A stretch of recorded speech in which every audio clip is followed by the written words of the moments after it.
사람의 계명을 걷어내는 것이 진리를 회복하는 것이 절대적으로 필요하고 중요한데 과연 어떻게 해야 사람의 계명을 제거할 수 있을까요? 저는 가장 좋은 방법이 개신교 태생의 근거인 칭의의 교리를 재정립하는 겁니다.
하나님의 말씀 함께 보시겠습니다.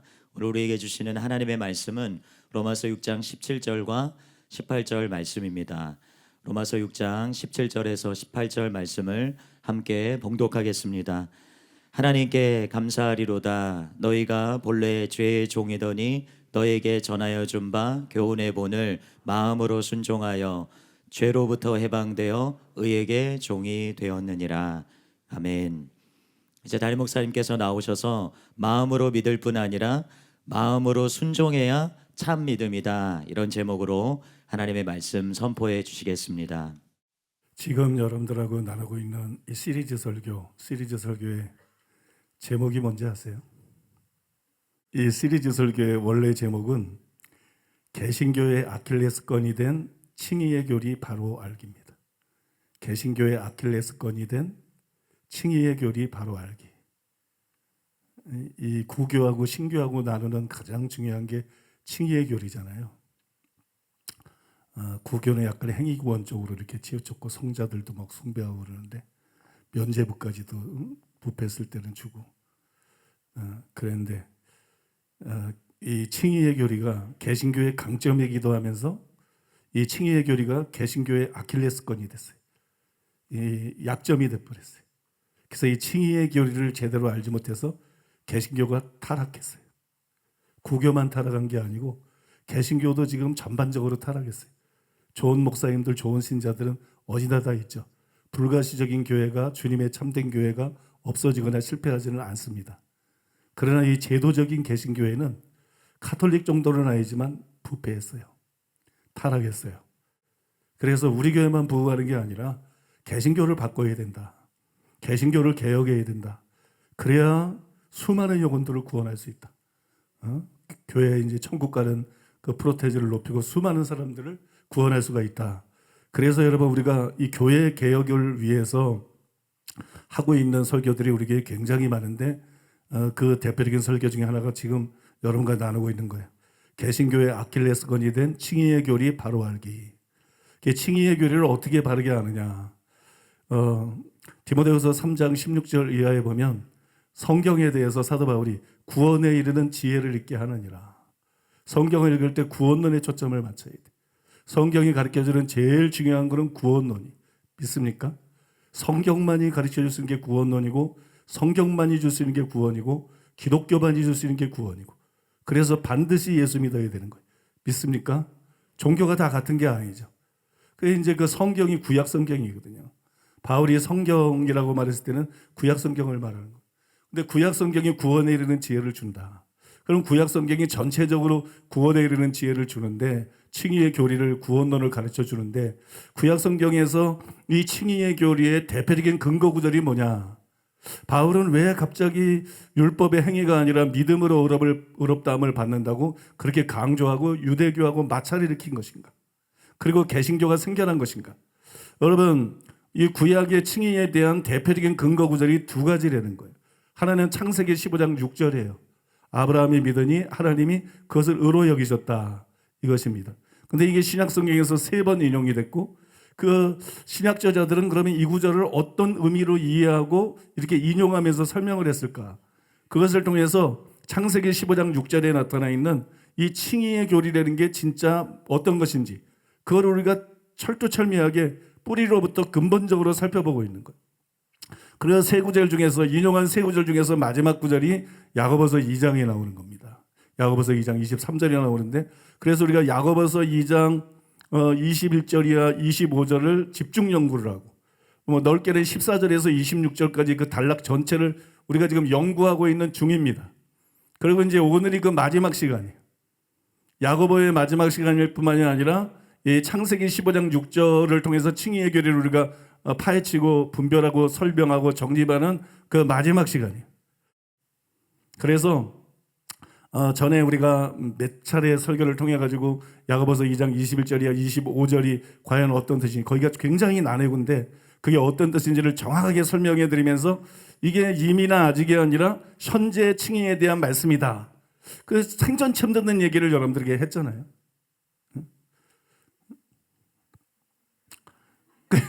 그 다음에 이제 여기에 대한 설명을 보충 설명을 더 드려야 되는데 먼저 그걸 여러분들하고 나누고 그 다음에 우리가 지난 시간에 구원파 이단으로 흘러가고 있는 개신교 안에서 이 지긋지긋한 거짓 구원론을 이제는 정말 뿌리 뽑아야 되겠다.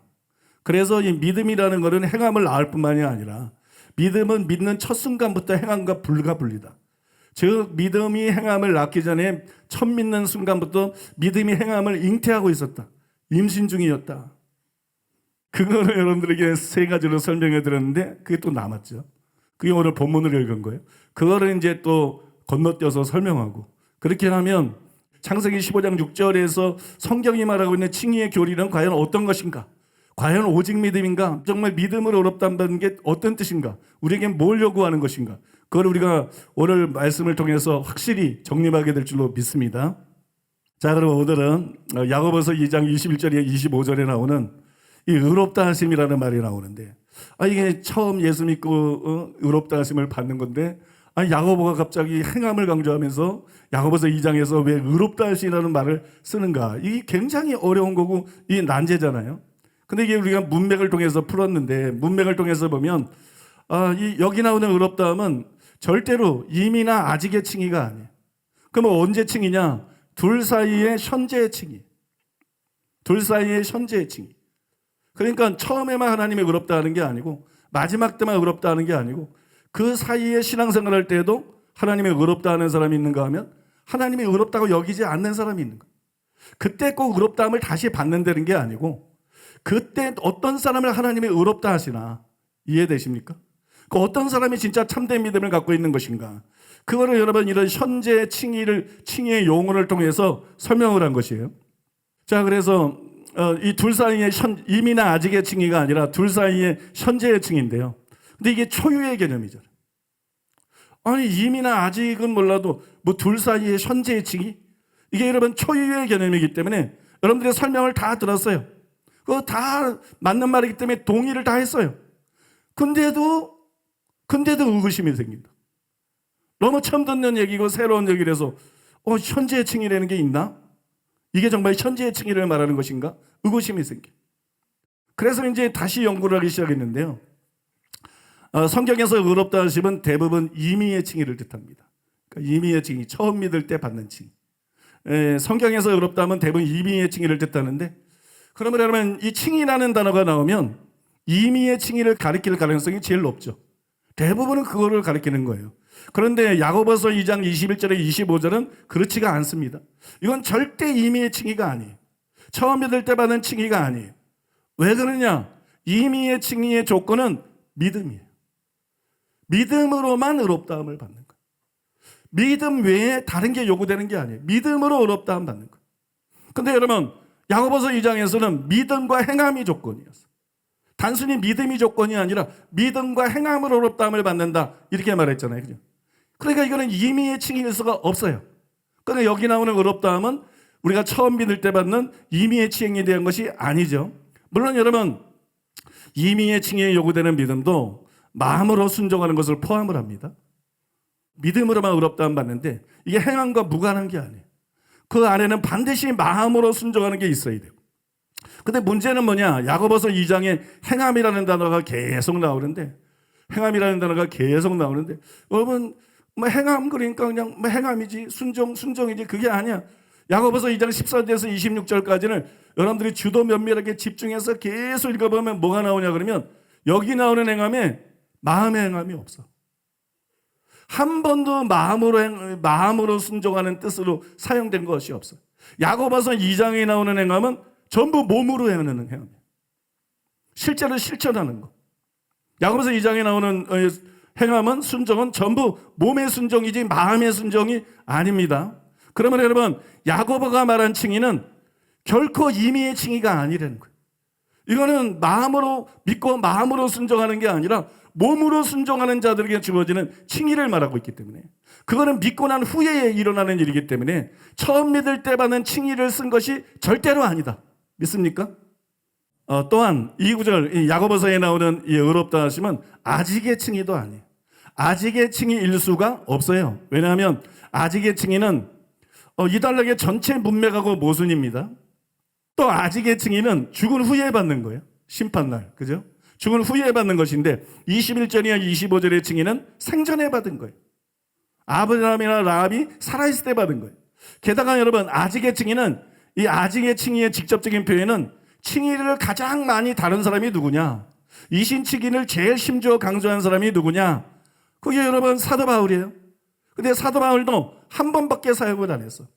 대부분 임의의 칭의에 대해서 말했지 아직의 칭의에 대한 직접적인 표현은 로마서 2장 13절 한 번밖에 없어요.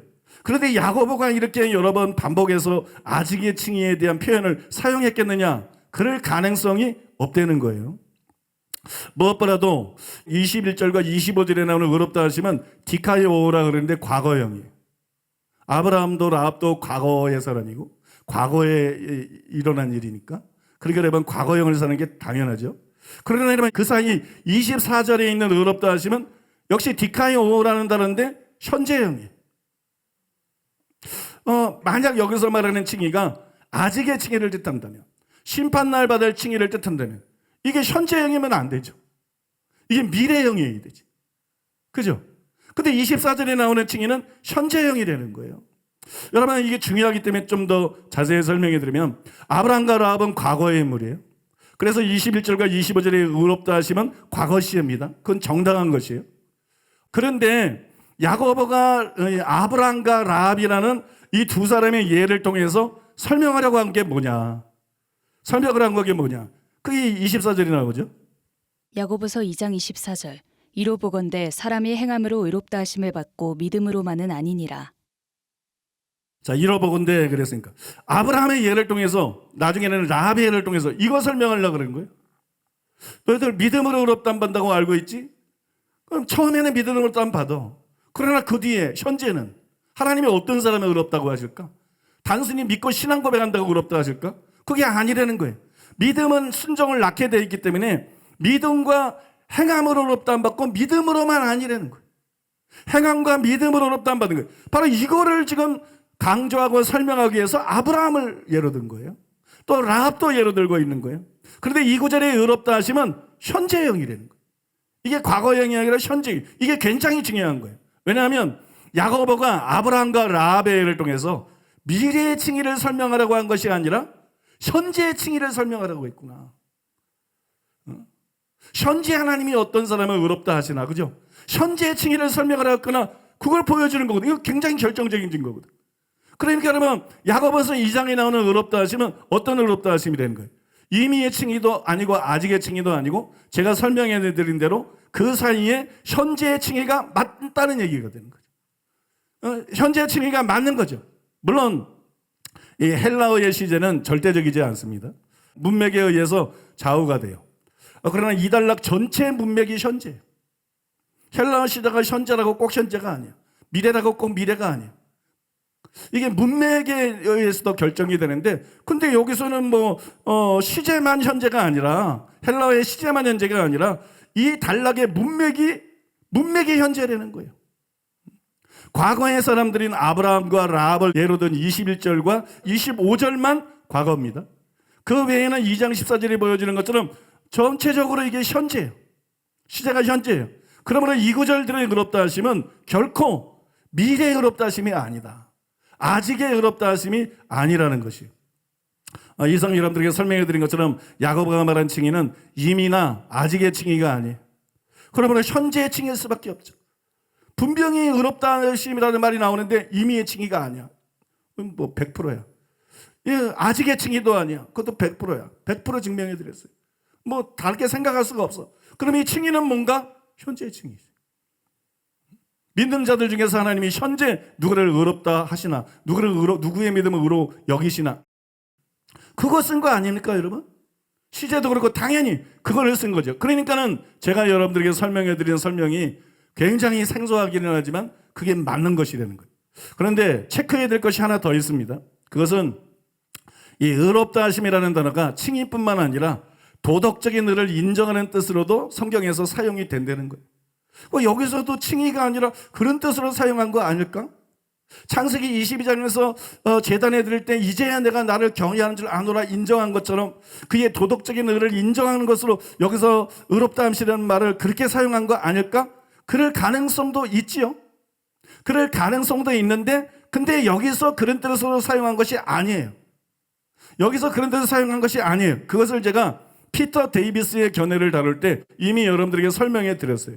그러므로 결과적으로 이 구절들의 의롭다 하심은 현재의 칭의를 뜻할 수밖에 없습니다. 아무도 그런 말을 한 사람이 없어요. 어떤 신학자도 어떤 목회자도 야고보서 2장을 그렇게 설명하거나 해석한 사람이 없어요. 현재의 칭의라니, 현재의 칭의라니, 이게 생전 처음 말이고 생소한 말이고, 그래서 여러분들이 의심이 되거나 설명을 다 들으니까 맞으니까 받아들이면서도 또 한 번씩 갸웃갸웃할 수도 있어요. 그러나 지금 여러분들에게 설명드리는 것을 통해서 이제는 그 설명이 진짜구나, 그것이 정말로 확실하고 맞는 설명이구나, 그거를 여러분 확신하게 될 줄로 믿습니다. 그래서 여러분 배우고 확신한 일에 거하라고 그것을 굳게 붙잡고 거기에 입각해서 신앙생활하는 여러분 되시기를 바랍니다. 이제 21절이나 25절이 현재의 칭의를 설명한 것이라는 걸 여러분들이 확실히 아셨을 것이에요. 하지만 이 설명에 대해서 여러분들이 궁금해하거나 아니면 오해하실 수 있는 게 한 3가지 정도가 있어요. 저는 완전한 거를 좋아합니다. 저는 확실한 거를 좋아해요. 그래서 그것들도 마저 다루기를 원하는데요. 첫째로 따라해 보겠습니다. 이신칭의는 회개를 부정하는 것이 아니다. 저는 지난 설교에서 처음 믿을 때 받는 칭의를 믿음으로 받는다 그랬어요. 타교의 성도들은 그 말을 듣고 당연하지. 이신칭의지. 우리가 처음 믿을 때 칭의를 믿음으로 받지. 이렇게 생각할 거예요. 근데 우리 교회 성도들은 그거 들으면서 아닌데 회개가 믿음으로 받는데 처음 믿을 때 단순히 믿음으로 받는 게 아니라 회개가 믿음으로 받는데 이렇게 생각하셨을 수도 있어요. 그런데 믿음으로 의롭다함 받는다 이 말하고 회개와 믿음으로 의롭다함 받는다 이 말하고는 같은 뜻입니다. 다른 말이 아니라 이게 여러분 같은 뜻이에요. 이게 어떻게 같은 뜻인가? 같은 뜻이에요.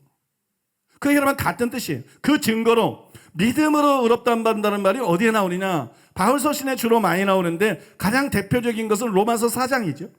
로마서 4장에 아브라함을 예로 들면서 율법의 행위가 아니라 믿음으로 의롭다함 받는다. 이 말이 4장에 나오는데 그런데 바울이 로마서 4장을 쓸 때 그가 다루고 있는 이슈가 무엇이었을까요? 바울이 로마서 쓸 때 그의 이슈가 뭐였을까요? 갈라디아서도 마찬가지입니다만 믿음으로 구원받나? 아니면 회개하고 믿어야 구원받나? 이게 아니었어요.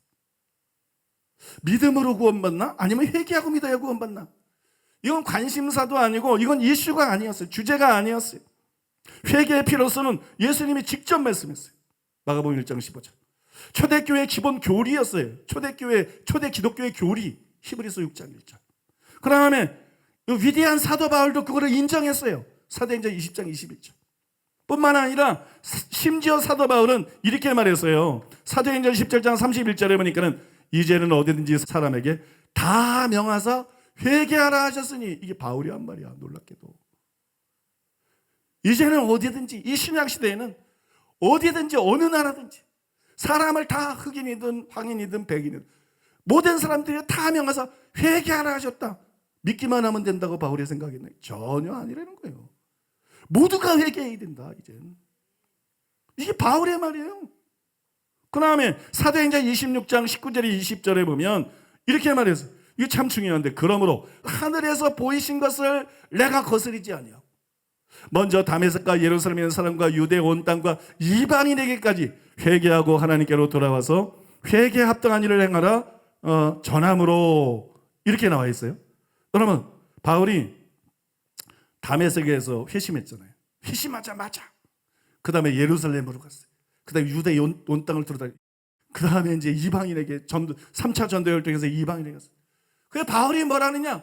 믿기만 해라 이렇게 말한 게 아니라 하나님께 돌아와서 회개하고 하나님께 돌아와서 회개에 합당한 일을 행하라 전했다고 바울 스스로가 말했어요. 바울은 오직 믿음이라고 말하지 않았어요. 자신이 어디서나 그렇게 전도했던 거예요. 근데 내가 왜 이렇게 전했느냐? 그건 예수님 때문이야 이러는 거예요. 다메섹 도상에서 예수님을 만났는데 하늘에서 보이신 것을 내가 거스릴 수가 없어.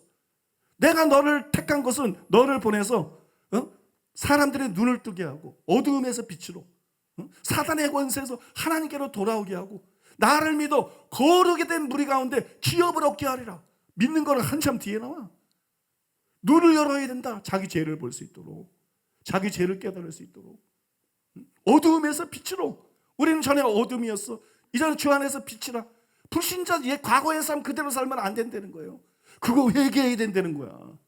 사단의 권세, 사단의 지배에 살았어. 그래서 죄 가운데 종노를 해서 그들을 계속 살면 그래도 계속 살고 뭐 믿는다고 천국 가고 이런 거 아니라는 거야. 믿습니까? 하나님께 돌아와야 된다는 거야. 탕자에 비해서 하나님께 돌아오는 게 뭐야? 집 나간 아들이 하나님께 돌아오는 게 회개 아닙니까? 그죠? 이게 너무 놀라운 말씀이에요. 너무 놀라운 말씀. 하늘에서 보이신 걸 내가 어떻게 거스르냐? 내 바울이 내가 누구라고? 나는 그리스도의 종인데 하늘에서 나의 주군인 예수님이 이렇게 가서 하라 그랬는데 내가 어떻게 오직 믿음을 떠드냐? 내가 어떻게 믿기만 하면 무조건 그냥 천국 간다고 떠드냐? 그거 아니라는 거예요. 그렇게 할 수 없다는 거예요. 그러면 자기가 주의 종이 아니라는 거예요. 주님에 대한 명령에 불순종이고 불충이라는 거예요. 그래서 어디든지 다 하나님께 돌아서 회개하고 하나님께 돌아서 회개와 합당한 일 행하라고 끝난 거 아닙니까, 여러분? 오직 믿음 거짓교리입니다, 여러분.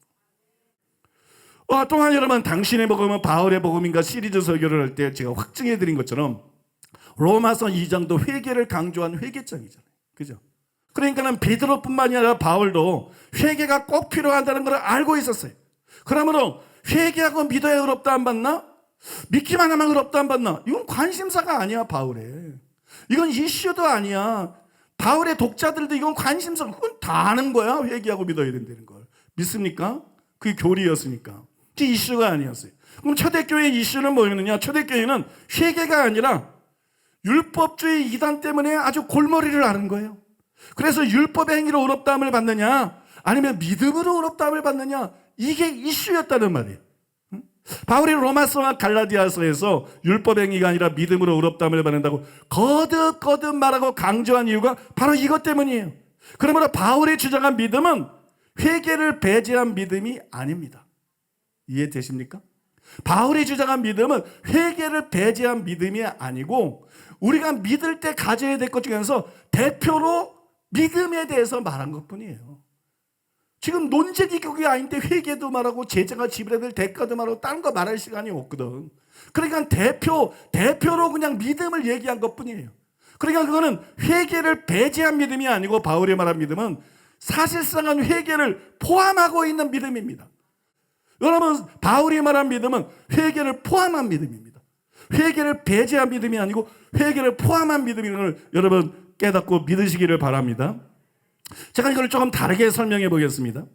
왜 성경의 다른 많은 곳에는 믿음뿐만 아니라 회개하라, 천국이 가까웠나 이라고. 회개 얼마나 많이 합니까?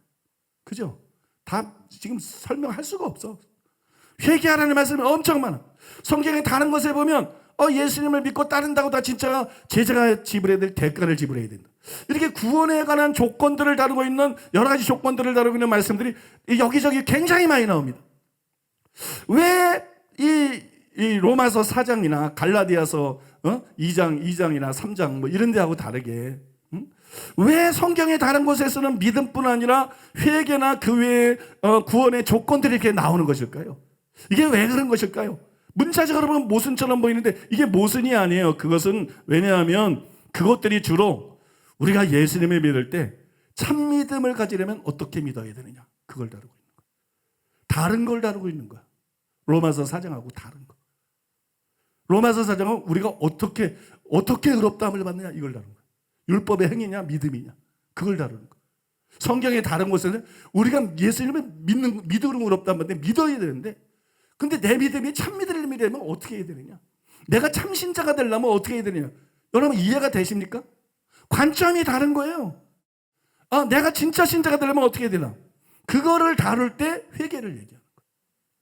이해가 되십니까? 이때 제자가 지불해야 될 대가, 다 사람들이 예수님 믿는다고 따르는데 예수님 돌아서면서 제자가 지불해야 될 대가를 말해요. 이래야 내 제자가 되지, 니들같이 이렇게 따른다고 내 제자 되는 거 아니야. 기적 보고 따르고 뭐 떡이나 먹을까 보고 따르고 이렇게 따른다고 내 제자가 되는 거 아니야. 그때 제자가 되는 대가를 말해요. 너희가 돌이켜 어린아이 같이 돼야 된다. 너무 교만해. 너무 바리새인들이, 서기관들이, 종교지도자들이. 그러니까 예수님이 탄식하는 거야. 너희가 돌이켜 어린아이 같이 됐지 못하면 결코 천국 못 들어간다. 어린아이가 겸손의 상징이잖아, 성경에서. 그러면서 아버지여 이것을 지혜 있고 슬기는 자들에게 숨기시고 이 지혜 있고 슬기로운 자에게 숨기시고 어린아이들에게는 나타나심을 감사하나이다. 또 심령이 가난하고 통회하고 하나님의 말씀에 두려워 떠는 자가 되어야 된다. 그래야만 말씀 듣고 회개할 수 있고 정말 복음 진리 있고 믿고 구원받을 수가 있다. 이거를 다 얘기해야 된다는 거야. 내가 참 믿음 가지려면 어떻게 해야 되지? 이걸 다룰 때는 이런 얘기를 다 해야 돼. 그냥 단순히 믿어라 이 얘기 하나 던지고 끝나는 게 아니야. 믿어라 율법의 행위라 믿음이라 이거 하고 던지는 게 아니라 성경에 나오는 이런 얘기들을 각 사람의 상태에 따라서 다 얘기해야 되는 거야. 부자 청년이 왔는데 예수님이 율법 행위가 아니라 믿음으로 구원받는 거야. 오직 믿음이야. 그랬어요. 계명은 율법에 뭐라고 기록되어 있느냐, 그거를 지켜라, 이렇게 나가잖아요. 여러분 이게 사람의 상태에 따라서 그냥 믿어라 이래야 되는 게 아니라 성경의 이 모든 것이 사실이기 때문에 그것들을 여러분 더 나가서 자세하게 설명해 줘야 되는 거예요. 그러나 바울은 로마서장에서 그거를 지금 다루고 있는 것이 아니라는 거예요. 그러면 뭘 달았느냐? 바울은 단지 유대교를 믿어야 되느냐? 예수님을 믿어야 되느냐? 즉 율법 행위로 의롭다함을 받느냐? 믿음으로 의롭다함을 받느냐? 이거를 다룬 것이. 그래서 회개와 다른 조건에 대해서는 침묵을 하고 율법의 행위로는 절대로 의롭다함 받을 수 없다. 다루는 게 그거니까. 답해야 되는 게 그거니까. 율법 행위로는 절대로 의롭다함 받을 수 없다. 믿음으로만 의롭다함 받을 수 있다. 이거를 엄청스럽게 강조했는데 이 어리석게도 목사와 신학자들이 이걸 오직 믿음으로 착각을 한 겁니다. 그래서 믿음 얘기만 거기 한 것이지 오직 믿음이라서 오직 얘기란 게 아닌데 이게 그렇게 착각하는 거예요. 여러분 생각해 보세요. 지금 제가 말씀드린 것들이 이게 상식 아닙니까? 상식? 예수님을 참으로 믿으려면 회개가 수반돼야 되죠. 또 제자가 지불해야 될 대가를 지불해야 되고 어린아이 같이 되어서 겸손히 진리를 수용할 수 있어야 되고 심령이 가난하고 통회하고 하나님 말씀에 두려워하는 자가 되어야 되는 거 아닙니까? 산상수훈에 의하면. 그래야 팔복 그리스도인 구원받은 사람이 되는 거 아니겠습니까? 믿음만 강조하는 구절들만 성경이냐? 믿음만 강조하는 구절들만 진리냐? 로마서 4장만 성경이에요? 갈라디아서 2장만 성경이에요? 그런 게 어디 있어요? 전체 다가 성경이에요. 성경 말씀은 전체 다가 성경이에요. 근데 로마서에서 믿음을 강조했다고 그냥 오직 믿음이에요? 그런 게 어디 있어요? 성경 다른 것에 회개 안 하면 지옥 간다는 말이 수없이 있는데 제자가 지불할 대가를 지불하지 않으면 가짜가 된다는 것이 수없이 있는데 그렇지 않아요? 돌이켜 어린아이 같이 되지 않으면 천국 못 들어가는 게 분명히 나와 있고 10년간은 통해 하나님 말씀에 두려워 떠는 거 없으면 참신자가 될 수 없다는 게 성경에 분명히 나오는데 그건 성경 아니야? 왜 성경을 그렇게 무겁게 들고 다녀? 다 찢어버리고 로마서 2장하고 로마서 4장하고 갈라디아 2장만 남기지. 그래서 여러분 루터의 종교개혁은 불완전한 종교개혁이고 반쪽짜리 종교개혁이지 이제 성경을 통해서 예수님이 가르친 대로 바울이 가르친 대로 온전한 종교개혁이 일어나야 목사가 진짜 목사다워지고 장로가 장로다워지고 한국교회가 지금 세상에 빛입니까? 소금입니까? 일부는 그렇지만 전체적으로는 전혀 그렇지 않죠. 얼마나 불신자들에게 언론으로부터 국민으로부터 멸시를 당하고 있습니까? 이게 다 여러분 잘못된 교리에서 이렇게 된 거라고요. 예수님도 유대교에 대해서 사람의 계명을 따라 잘못 가르쳐서 외식하는 자들이라고 그랬잖아요. 여러분 한국교회가 바로 그렇게 된 것이라고. 그래서 여러분 성경의 이 올바른 진리 회복을 통해서 교회가 달라져야 될 줄로 믿습니다. 한국 교회가 달라져야 돼요. 우리 목사들이 달라져야 돼요. 저를 포함해서 우리 목사들이 달라지고 우리 중직자들이 달라져야 돼요. 믿습니까? 우리 기독교인들이 믿는 자들이 달라져야 돼요. 그래서 정말 세상에 빛이 돼야 돼요. 세상에 소금이 돼야 돼요. 세상을 이기는 자가 돼야 돼요. 그리스도의 향기가 돼야 될 줄로 믿습니다.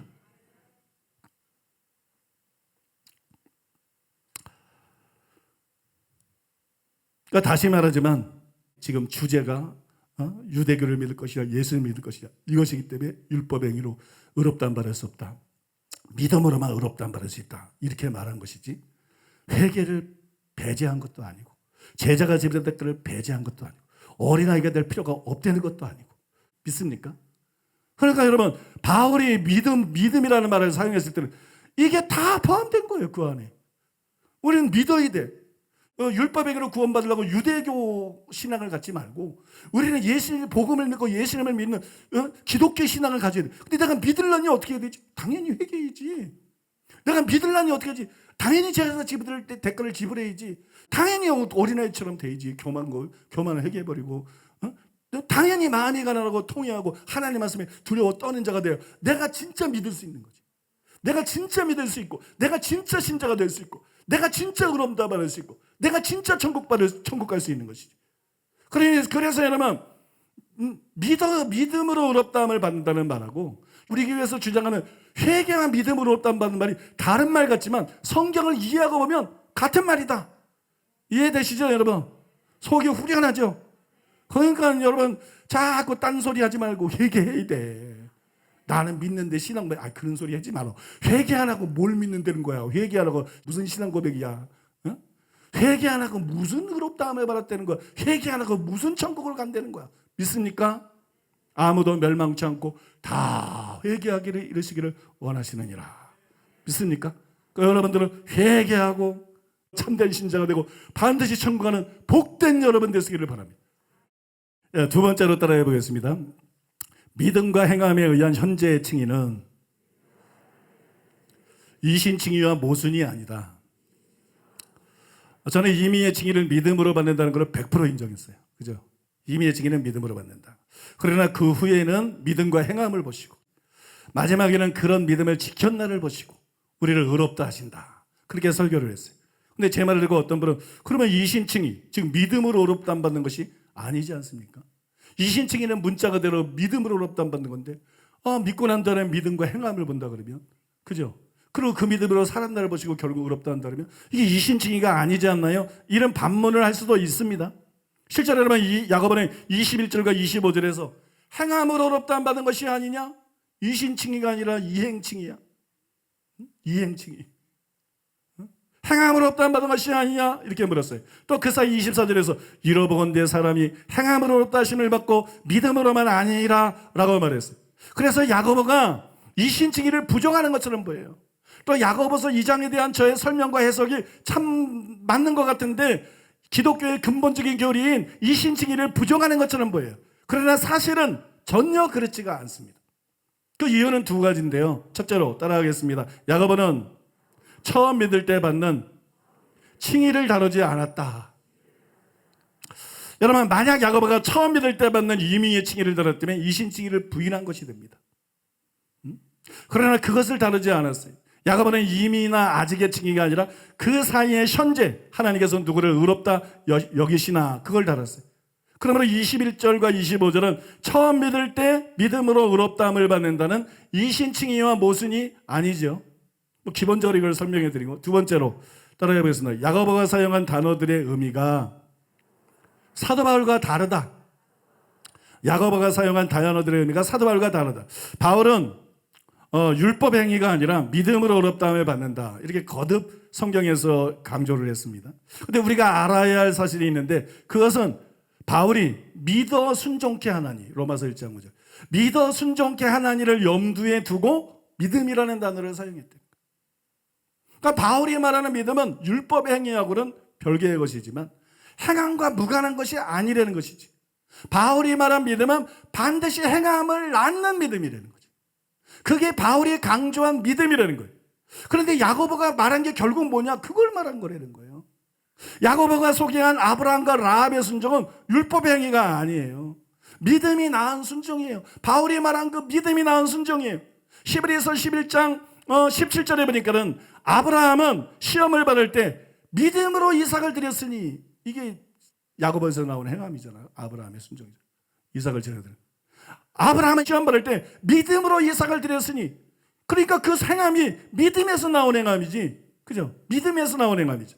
히브리서 10장 30절 31절에 보면 믿음으로 기생 라합은 정탐꾼을 편안히 영접하여 했으므로 이게 야고보서에서 말하는 라합의 순종 아닙니까? 근데 이게 믿음으로 한 거라는 거예요. 이게서 믿음에서 나온 거라는 거예요. 이게 율법 행위가 아니라는 거예요. 믿어 순종케 한 바로 그것이라는 거예요. 바울이 말한 바로 그 믿음의 결과라는 거예요. 그러므로 야고보서 2장과 저의 해석은 이신칭의와 조금도 모순이 아닌 것이에요. 그 믿음에 의해서 현재 의롭다함 받는 것이기 때문에 다른 게 개입된 게 아니에요. 그 믿음은 순종을 낳을 수밖에 없는 믿음이고 바로 그 믿음에 의해서 믿음과 순종이 나타나서 그런 사람은 의롭다 한다는데 이게 이신칭의지 어떻게 행함이란 말이 들어서 이신칭의가 아니냐고요. 그러니까 이신칭의와 모순이 아니라는 거죠. 또 여러분 바울과 야고보가 사용한 행위 혹은 행함뿐만이 아니라 이 믿음이라는 단어도 의미가 서로 다릅니다. 그 증거로 바울이 말한 믿음은 로마서 1장 5절에 것처럼 믿어 순종케 하는 믿음이에요. 근데 야고보가 말한 믿음은 믿음이 있노라 하고 행함이 없는 믿음이에요. 바울은 믿어 순종케 하는 믿음. 야고보가 말한 2장 14절 믿음이 대로 행함이 없는 믿음. 여기는 순종이 있는 믿음. 여기는 순종 즉 행함이 없는 믿음. 같은 믿음입니까? 다른 믿음이죠. 믿습니까? 이게 같은 믿음이 아니라 다른 믿음이에요. 바울이 사용한 믿음은 행함을 낳고 행함과 분리되지 않습니다. 그러나 야고보가 사용한 믿음은 행함을 낳지 못하고 행함과 분리된 것입니다. 22절은 예외예요. 그건 아브라함의 참된 믿음을 설명했기 때문에 22절만 예외지, 야고보가 사용한 주로 이 믿음이라는 들은 행함을 낳지 못하고 행함과 분리된 것이 때문에 처음 믿을 때 마음으로 순종하는 것과 그의 몸의 순종이라는 차이는 있지만, 야고보가 말한 이 믿음과 행함을 합해야 바울이 말한 믿음이 되는 거예요. 이해되십니까? 야고보가 야고보에서 말하고 있는 이 믿음과 행함이라는 단어를 합하면 뭐가 되느냐? 그게 바울이 로마서에 말한 믿음이라는 단어가 되는 거예요. 이해되세요? 그게 바울이 말한 믿음이라는 단어가 되는 것이에요. 그렇게 볼 때 임의의 칭의뿐만 아니라 현재의 칭의를 뭘 받는 거냐? 믿음으로 받는 거예요. 믿음으로, 참 믿음으로. 믿습니까? 행함이 따르는 참 믿음으로. 믿음은 순종을 낳게 되기 때문에 참 믿음이 행함을 낳을 거 아니야. 그러니까 거짓 믿음 말고 참 믿음을 가진 자를 하나님이 의롭다 하신다. 현재 믿습니까? 현재의 칭의도 믿음으로 받는 거잖아요. 믿음으로. 또한 이런 믿음으로 살고 끝까지 뒤로 물러가지 않고 이 믿음을 지켜야 마지막 칭의를 받아요. 아직의 칭의를 받아요. 즉 마지막 칭의도 뭐로 받는 거예요? 결국 이게 믿음으로 받는 것인 거예요. 그러므로 야고보서 2장과 저의 해석은 이신칭의하고 충돌이 일어납니까? 안 일어납니까? 모르니까 계속 문자만 보고 바리새인처럼 그런 소리를 하는 거니까. 이 말씀의 의미를 제대로 이해하면 이신칭의하고 전혀 모순이 아니죠. 여러분 이상 설명해 드린 것처럼 임의의 칭의뿐 아니라 현재적인 칭의와 아직의 칭의도 모두 믿음으로 받는 거예요. 셋 다 하나님께서 참 믿음을 보시고 의롭다 하시는 거예요. 믿습니까? 참 믿음을 보시고 의롭다 하시는 거예요. 그러니까 믿음이 중요하지만 여러분 수많은 교회들이 말해서 단순히 믿음만 강조하고 있는 거는 이게 눈이 멀었다는 거예요. 그 목사가 맹인이라는 거예요. 영적인. 사실은 목사의 자격이 없는 거예요. 여러분 이것이 성경이기 때문에 우리는 믿음을 강조하는데 뭘 강조해야 돼요? 참 믿음을 강조해야 되는 거야. 참 믿음. 이게 믿는다고 해서 다 믿음이 아니다. 신앙 고백했다 다 신앙 고백이 아니다. 이해되십니까? 예수님을 구주로만 아니라 주님으로 모셔드려야 되는 것이다. 행함이 따라야 되는 것이다. 행함 있는 산 믿음이 있어야 되는 것이다. 나더러 주여 주여 하는 대로 천국에 다 들어가는 것이 아니라 예수님 말씀대로 아버지의 뜻대로 자라 들어가는 것이다. 왜 행함으로 구원받는 게 아니라 참 믿음으로 구원받는데 그런 믿음만이 참 믿음이기 때문이다. 그러니까 제대로 된 설교자, 제대로 된 목사, 제대로 된 신학자면 회개를 강조할 수밖에 없는 거예요. 참 믿음 되기 위해서 회개해야 된다. 야, 이 제자가 되는 지불에 대가를 지불하고 주님 따라가야 된다. 그죠? 야, 이거 너무 교만하다 사람들이. 마음이 가난한 자가 돼야 된다. 마음이 가난한, 얼마나 사람들이 자기 죄들을 모르는지 몰라. 자기 주제를 모르는지 몰라. 마음이 가난한 자가 돼야 된다. 정말 애통하는 자가 돼야 된다. 정말 하나님 말씀대로 심판받는데 우리는 얼마나 지식적만 알고 하나님 말씀을 두려워하지 않는가. 정말 하나님 말씀을 두려워하는 자가 돼야 된다. 그래야 진짜 회개할 수 있고, 그래야 진짜 믿을 수 있고, 그래야 진짜 참신자가 되고, 이거를 가르쳐야 이게 목사인 거예요, 여러분. 사랑하는 여러분, 성경을 제대로 이해한 사람은요 오직 믿음만 앵무새처럼 떠들지 않아요. 성경을 제대로 이해하고 복음을 제대로 이해하고 이신칭의를 제대로 이해하고 성경에서 말하는 믿음이 뭔가를 제대로 이해한 사람은 회개를 외치지 않을 수가 없어요. 행함 있는 믿음을 죽을 때까지 강조하지 않을 수가 없어요. 거룩을 강조하지 않을 수 없어요. 여러분 분별이 확 오지 않아요? 분별이 확 오지 않아요? 아무튼 여러분 임의의 칭의, 아직의 칭의, 그 중간에 현재의 칭의 다 믿음으로 받는 거예요. 그래서 현재의 칭의는 믿음과 행함이 있어야 되지만 그 이신칭의하고 완전한 조화를 이루죠. 완전한 조화를 했지 전혀 모순이 아닌 거예요. 그런데 많은 사람들이 성경을 읽으면서 이걸 못 깨닫는 거예요. 그래서 자꾸 그들에게 나타나는 현상이냐, 행함에 대해서 자꾸 병적인 반감을 갖는 거예요. 행함을 지나치게 강조한다. 아니 믿음의 행함이 안 따르면 내가 지옥 가는데, 성도들이 지옥 가는데, 아니면 목회를 하든 장로를 하든 회계장로를 하든 성가들을 셀리더를 하든 다 지옥 갈 판인데, 아니 믿음에 따른 행함이 이렇게 중요한데, 이게 신앙의 본질인데, 여러분 진리를 죽어라 강조해야지 진리를 너무 강조하면 안 되는 진리가 어디 있어? 한 번 구원이 영원한 구원이 아니고 버림받아 지옥 갈 수 있는데, 성도들의 영혼을 위해서 그걸 강조하고 강조해서 한 영혼이라도 천국 보내야지. 자 여러분, 슬프게도 많은 사람들이 병적인 이 행함에 대해서 병적인 반감을 가져. 이 무지에서 이런 병적인 반응이 나오는 거예요. 슬프게도 많은 신학자와 목회자들이 이신칭의에 대해서 알긴 아는데 얄팍하게 문자나 알고 교리적으로만 알아. 루터가 말한 대로 왜곡시켜가지고 교리적으로 말하라. 그래서 이신칭의와 행함 있는 믿음이 완전한 조화를 이루고 전혀 모순이 아닌데도 자꾸 행함에 간 반감을 가져. 성경에서 예수님도 바울도 어떤 사도도 행함에 반감을 가진 분이 없습니다. 한국교회 이상합니다, 여러분. 성경에 여러분 누가 회개에 반감을 갖습니까? 예수님부터 바울까지. 누가 행함에 반감, 그거 적극적으로 권하지. 근데 한국교회는 뭐 얼마나 행함에 대해서 반감을 갖고 있는지 몰라요. 믿기만 하면 천국에 간다고 가르치고 오직 믿음을 주장하면서 율법 행위는 당연히 반대해야 되지만 믿음에 따른 행함까지도 부정하고 심지어는 성경들의 행함을 강조하면 이단시하는 이런 기괴한 일이 한국교회에서 벌어져 왔어요. 이거 완전히 거꾸로 된 것이고 이거 여러분 기가 막힌 현실입니다. 이 말을 통해서 여러분들이 누구의 말이 옳은지 확실히 분별이 될 것이고 믿습니까? 용감한 자는 진리 편에 서는 거고 용감한 자는 손해를 보더라도 진리를 따르는 거고 여러분들은 다 끝까지 그런 분들 되시기를 예수님의 이름으로 축복합니다. 끝까지 그런 분들 되시기를 예수님의 이름으로 축복합니다. 사랑하는 여러분, 오직 믿음 아닙니다. 오직 믿음 가르칠 때 말씀하죠. 성경에는 원어의 오직 믿음이 단 한 번도 안 나옵니다. 그 다른 나라 성경들은 대부분 오직 믿음으로 번역 안 했어요. 원어에 그게 없기 때문에. 근데 우리나라 성경은 유달리 오직 믿음을 많이 집어넣었어요. 성경 자체를 왜곡해버린 거예요. 왜냐하면 교리적인 편견 때문이에요. 정말 성경을 이렇게 깨달으면 오직 믿음이라는 말을 쓸 이유가 없어. 왜 오직 믿음이라는 말을 써요? 바울이 말한 대로 율법 행위로 의롭다가 아니라 다만 믿음으로 의롭다는 거다. 이 율법 행위와 믿음을 유대교 신앙과 기독교 신앙을 큰 덩어리로 이렇게 대조해서 보여주는 거거든. 그래서 다만 믿음으로 받는 것이다. 이러면 되거든. 바울이 말한 그대로이지. 그걸 전부 오직으로 번역을 했어. 오직 믿음이 그런 건지 오직 믿음을 그 오직 믿음이 개신교의 유명한 슬로건이 돼버렸어. 우리는 정말 오직 믿음이 아니다. 회개와 믿음이다. 믿습니까? 반드시 회개하고 믿어야 된다. 반드시 제자가 지불해야 될 대가를 지불하는 삶을 살아야 된다. 반드시 교만을 버리고 돌이켜 우리는 어린아이 같이 되어야 된다. 그리고 하나님의 말씀의 빛 속에서 자신을 보물어서 눈이 떠서 자기를 보물어서 정말 신령이 가난한 자가 되어야 된다. 애통하는 자가 되어야 된다. 하나님의 말씀 때문에 두려워 떠는 사람이 되어야 된다. 그러고 믿어야 진짜 회개가 되는 거예요. 그냥 회개한다고 회개가 돼? 그러고 믿어야 진짜 회개가 되는 거고 그러고 믿어야 진짜 믿음을 갖게 되는 거예요. 그리고 진짜 변화가 되는 거예요. 세상의 빛이 되고 소금이 되는 거예요. 우리가 그런 사람들이 다 돼야 될 줄로 믿습니다. 그런 사람들이 다 돼야 될 줄로 믿습니다.